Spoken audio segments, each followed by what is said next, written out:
નમસ્કાર દર્શક મિત્રો, આપ જોઈ રહ્યા છો સમ્રાટ સમાચાર। હવે જોઈએ અગત્યના સમાચાર। તળાજા તાલુકાના પિંગળી ગામે નિંદ્રાધીન નિર્દોષ વૃદ્ધ દંપતીની હત્યા કરનાર હત્યારાઓને આજે લોખંડી પોલીસ બંદોબસ્ત વચ્ચે તળાજા કોર્ટ ખાતે લાવવામાં આવ્યા હતા। ભાવનગર જિલ્લાના તળાજા તાલુકામાં પિંગળી ગામે નિંદ્રાધીન વૃદ્ધ દંપતીની હત્યા કરનાર આરોપીઓને પકડવા માટે પોલીસે સતત 6 મહિના સુધી મહેનત કરી હતી અને અંતે સફળતા મળી હતી। ભાવનગર પોલીસે આરોપીઓને ઝડપી લીધા હતા।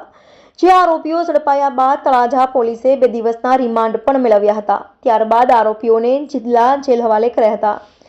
દંપતીની હત્યા કરાવનાર આરોપી પણ જિલ્લા જેલ હવાલે થયો હતો। જે આરોપીઓને આજે તળાજા કોર્ટ ખાતે સવારે 11 કલાકે પોલીસના લોખંડી બંદોબસ્ત વચ્ચે લવાયા હતા। આ સમયે આરોપીઓના પરિવારજનો પણ આરોપીઓને મળવા આવ્યા હતા। 10 જેટલી મહિલાઓ અને પુરુષો આરોપીઓને કોર્ટ પાસે મળવા આવ્યા।